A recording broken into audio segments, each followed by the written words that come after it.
Ma'am, thank you very much for again showing that video for us, for giving us a chance to clarify the context of that video. Yan nga ma'am, kitang-kita naman natin kung hindi natin ginawa yon. Sasama ba ng kusa si President Duterte na sasakay sa eroplano kung hindi natin i-escalate ang ating Ang mga... sinasabi niyo, General Torre, gawain at tamang gawain ng kapulisan ang magbanta, kaladkarin at gumamit ng dahas sa sino mang iaarestuhin nila? Ma'am, may time na nga ina-arresto natin, tinututukan pa natin ng baril eh. So that is Eto, in the force continuum. kaya okay to. Ibig sabihin ma'am, presence lang natin, kausapin lang natin, that's the first step, okay yan. Hindi nag-comply, lalabas tayo ng non-lethal weapon. Hindi pa rin nag-comply, we escalate on the other tactics that is deemed necessary and allowed by law na gamitin Allowed by natin. law? Sigurado ka ba? Yes, ma'am. Talaga? That is part allowed by law and by regulations, the appropriate measures to ensure that the person is taken into physical custody. Eto naman tayo sa mga nangyari doon sa Villamor na, no, sa 250th. Ano na ang nangyari doon? Gusto lang natin malaman at itatanong kung anong nangyari dahil nandito na tayo, no? Umabot na tayo sa Villamor. Was there a time na may binantaan ka o tinakot o pinagsabihan kung sino man doon? At the end of the day, ma'am, everything that happened in the 250th wing is for the purpose of bringing the former president to the plane peacefully. So, nandun yung continuum on the application of forces. So, nandun yung pakiusap muna na ginawa namin simula pa nang siya ay ma-take into custody up to nang isasakay na siya. So, continuum forces, pakiusap and everything. And kailangan there's always a time to tell them that... Parang hindi na pakiusap ang nangyari. Yes, ma'am. Kasi inaresto na ninyo si Attorney Medialdeo, sabi ninyo, obstruction of justice, tama? Force continuum, ma'am. At Na hindi sinabi na nila rin sa ninyo pakiusap. doon sa last hearing natin, under oath, sinabi naman ninyo na talagang hinandcuff ninyo at binasahan na ninyo ng Miranda, Because tama? on the force continuum, ma'am, pataas ang application of force. Pinakiusap ko, 10 oras na nakikiusap, hindi masunod, and alas 12 na, mag-alas 10 na, lilipad ng aeroplano, Pero teka, in-elevate ko ng konti. So, I became nandidiin ka forceful na. at that time. Okay. Pero ang tanong, bakit inaresto? May paghadlang ba sa proseso ng batas? May tunay ba na obstruction of justice? May panahon ba na pinigilan ni E.S. Medialdea kung sino man testigo na magsalita? Binago ba niya? Sinira ba niya yung mga dokumento? Tinago ba niya ang makakatakas na suspect? Lahat ng obstruction of justice, may pekeng pangalan ba na binigay? Pinagtatanggal niya na paglitis ng isang krimen, lahat ba yun talagang obstruction of justice? Alin bahagi dyan ng obstruction? Ang specific po ng ginawa ni E.S. Medialdea para siya ay aking arestuhin sa obstruction of justice, he prevented me from taking physical custody of President Duterte so that he can be boarded on the bus that will bring him on the plane. Yun na, ma'am. Kaya part yun, I read him his right. Kaya pataas na pataas, ma'am, ang level ng... So talaga How did he prevent you? Kasi ang nakita ko naman, naglagay lang naman siya ng upuan dun para upuan ng dating Pangulo. He's placing himself between me and the former president, ma'am. Umarang siya. Kaya ba niyang harangan yon? Daan-daan pulis ang kasama mo? Ako, ma'am, personal na hinarang niya, which is kailangan ko siyang alisin so that I can actually order my men to take custody of the former president and bring him to The Hague. Ang dami-dami po ninyo. May kakayahan ba o kapangyarihan si E.S. Medialdea na hadlangan ka at yung libo-libong kapulisan na dalhin si PRRD sa Hague? Yes, ma'am. Kasi nung nandun siya, hindi namin nagawa. Pero inaresto ko siya, nagawa namin, ma'am. Tama ba yun? Klaro ba kayo na ang ginawa lang, ang sinabi nyo sa last hearing, ang sabi ninyo, he was blocking my way, preventing us. He placed another chair at the side of the president for the former president to sit.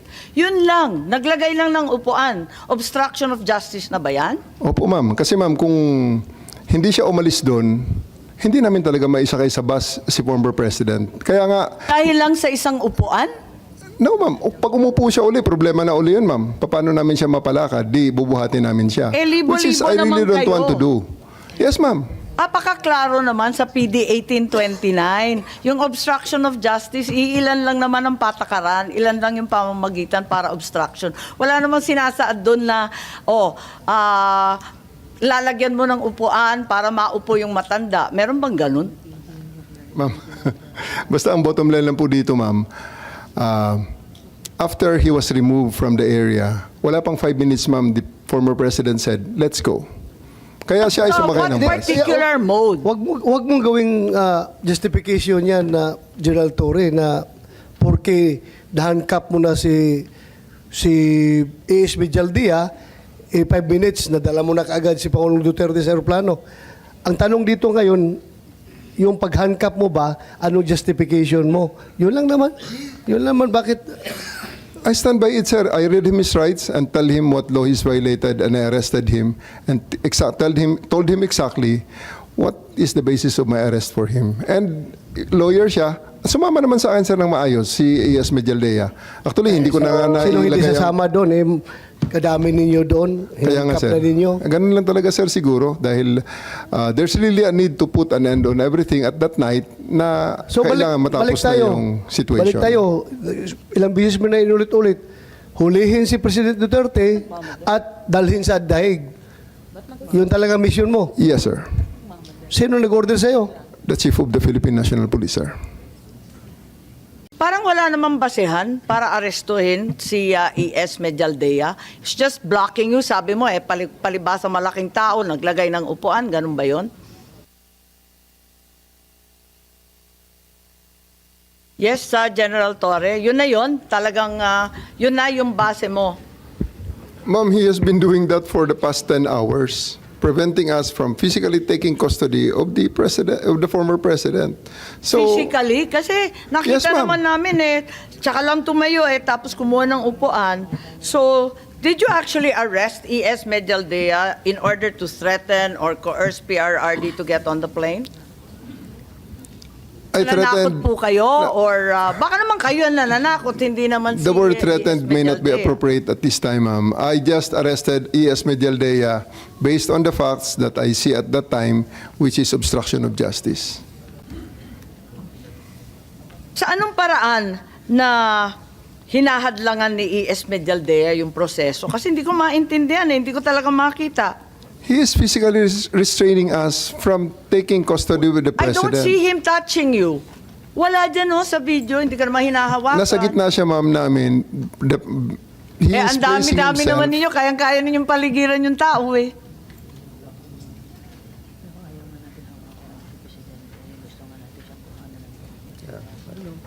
So palagay ko, paikot-ikot tayo dito sa istorya kung hindi naniniwala na may obstruction of justice. As a matter of fact, bakit hindi ninyo dinala si E.S. Medialdea sa kulungan nung gabing yun? Kasi pinusasan mo na, nag-Miranda rights ka na, ba't hindi mo dinala sa preso? I have the option to file the case which way I deem appropriate at that time, ma'am. At ang nakita ko, dahil siya ay sumama sa former president sa aeroplano, I would just file the case later at the time. Depende na rin sa akin yun, ma'am, bilang arresting officer, whether I would like to Lahat yun pursue the pwedeng case gawin or ng not. arresting officer, sigurado ma'am. ka? Yes, Kasi, di ba, arrested person, 1 minute si E.S. Medialdea. Pagkatapos, di mo naman dinala sa kulungan. Ang ginawa mo, sinakay mo sa aeroplano, naging pasahero sa Hague. Paano nangyari yun? Tumakas ba siya sa kustodiya mo? Pinatakas mo ba? Rinilis mo ba? Ano nangyari doon? Inaresto mo tapos rinilis. Anong klase yun? Those are decisions made in the context ng situation during the time, ma'am. So, sumakay siya sa aeroplano, Teka lang. pinasakay namin siya. When did you release him? Kasi di ba nakaposas na nga Yes, siya. ma'am. Tapos binasahan ninyo at inaresto. Gaano katagal siyang arestado? Actually, ma'am, nilagyan ko lang siya ng posas nang inaresto ko siya. Oo. And then, hindi nga niya mailagay ang kanyang kamay Tama. sa likod dahil na medyo malaki siya. Oo. So, even before we took less than 10 steps, hindi pa kami nakalabas dun sa pintuan ng room na yun, ma'am. Eh, hindi ko na ikinabit ang isa pang posas. And then, when he was in the bus, tinanggal ko na yung posas at pinasakay si Ms. Mijaldea. Sabi ko, maraming salamat sir, antayin mo na muna ang presidente dito sa bus para sabayan mo siya papunta sa eroplano. Ang sinasabi niyo, diskarte mo na yon. Yes, ma'am. Diskarte mo. Pero hindi ba maliwanag na kapag arestado yung isang tao, hindi pwedeng palayain kung walang court order na naman? At saka kailangan may legal basis. Kahit may obligasyon ka, arestuhin because a crime is being committed in front of you. Hindi ba Article 223 yan ng ating revised penal code, infidelity in the custody of prisoners? I am Bakit the mo arresting... pinalaya biga? I am the arresting officer, ma'am, and I have the option to file the case which way I want it. Whether I will present him for inquest or I will go a regular filing on the prosecutor's But having office. arrested him, you cannot just release him. Bawal yun, di ba? Nasa revised penal code po, infidelity in the custody of prisoners. He's already a prisoner. You may also have violated your precious Article 125 for failing to deliver E.S. Medialdea to the proper authorities within 18 hours. A provision that you're very familiar with. Di ba sinabi ninyo, mamalasin naman kayo pag hindi ninyo sinorender. Eh, ba't hindi mo ginawa? Again, ma'am, those are judgment calls that I made to ensure They're not the accomplishment judgment of my calls. mission. They are procedures. They're the law. They are Yes, ma'am. procedures. I made that judgment call, the decision to just release him and bring him on the plane based on the prevailing situation as I saw it during the time. I think that's the most prudent. I really thought at that time that's the most prudent thing to do to ensure that the primary mission of bringing the president to The Hague is accomplished. So to your mind, General Torre, you are empowered by law to release an arrested person without any order of any court. You're given the authority to arrest the person, release him kung gusto mo. Basta ikaw ang magdidiskarte. Ganun lang yon. Wala kang pakialam sa batas, sa revised penal code, sa lahat ng pinagbabawal. Ganun ba yun? That's not the context that I made those decisions, ma'am. That's Sasabi not lang in eh. those contexts. Eh, saan ka naman nakakita? Inaresto mo yung tao, tapos isasakay mo, papuntang Hague. Anong klase yun?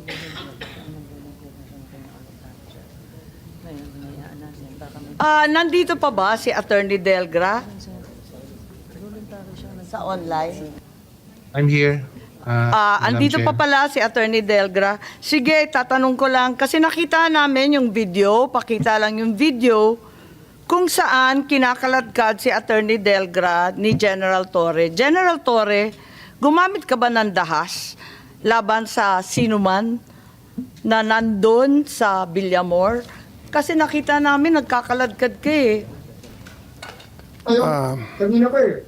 Hindi naman dapat, ilan ang hinuli ngayong araw na ito, sir? Sa iba-ibang mga krimen. Ilan ang binigyan ng ganitong...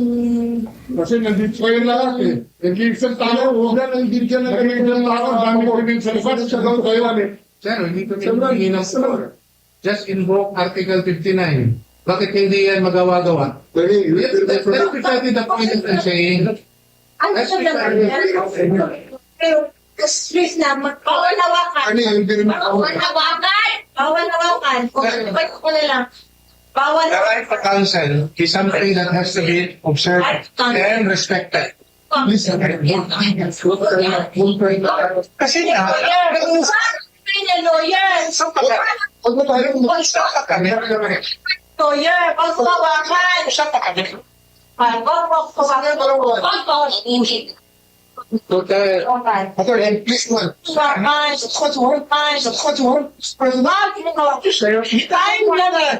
Kayo mga General Torre, anong masasabi ninyo dito?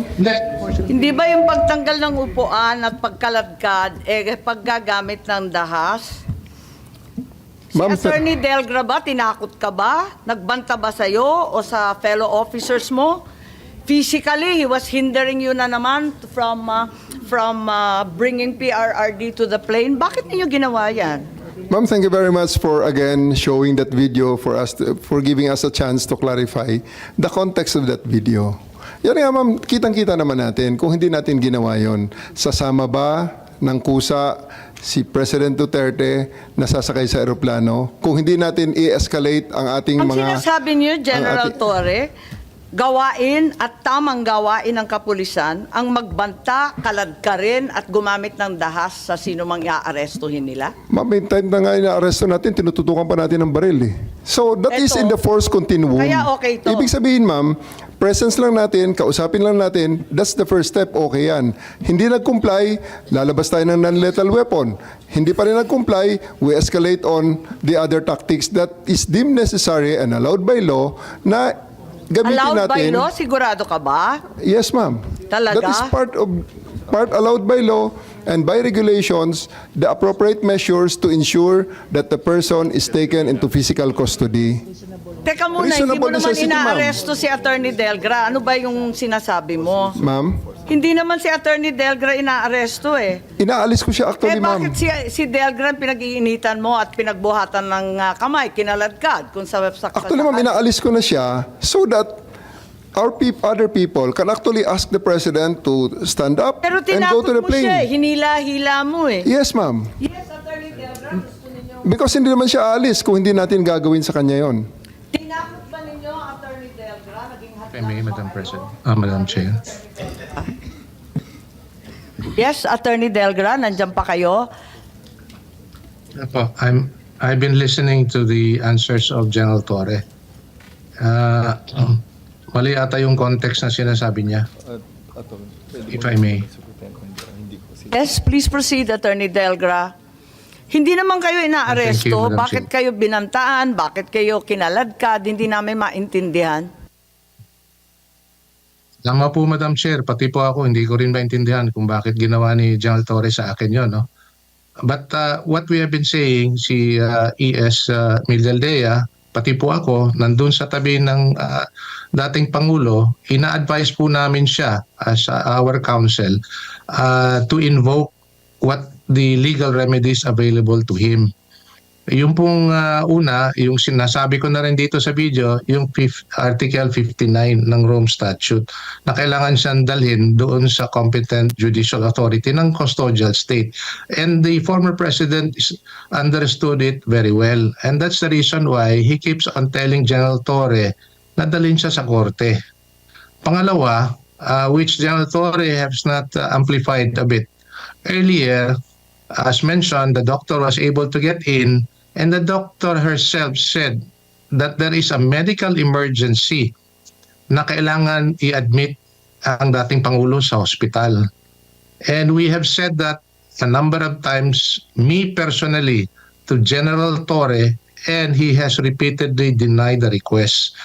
Yun po ang katotohanan dyan patungkol doon sa rights ng dating Pangulo that he be brought to the hospital for a medical emergency.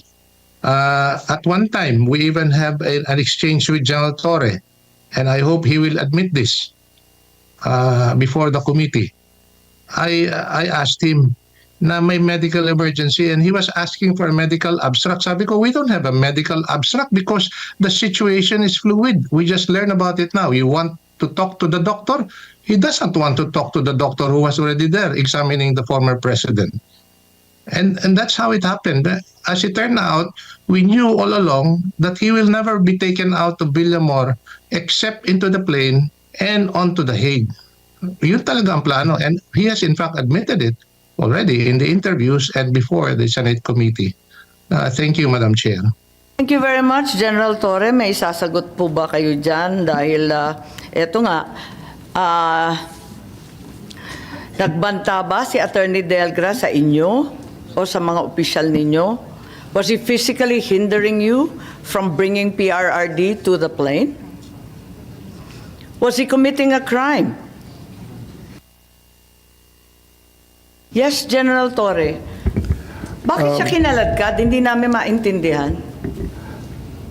As Attorney Delga has himself admitted, sinasabi niya may medical emergency, may mga opinion ng doctors niya, which is contrary to the opinion of our doctors. And I think we can put that to rest already na walang medical emergency because the President himself, before he landed on the plane, made a video, sent to her daughter, posted on the internet, saying that he's okay. So, I think talagang ngayon, Hindi ang nasubstantiate pasyente natin. nagsasabi noon ng doktor Ma- ko. nasubstantiate- Na personal choice, by the way. Nasubstantiate Hindi natin, yung, ma'am, army doctor. na wala nga talagang medical emergency.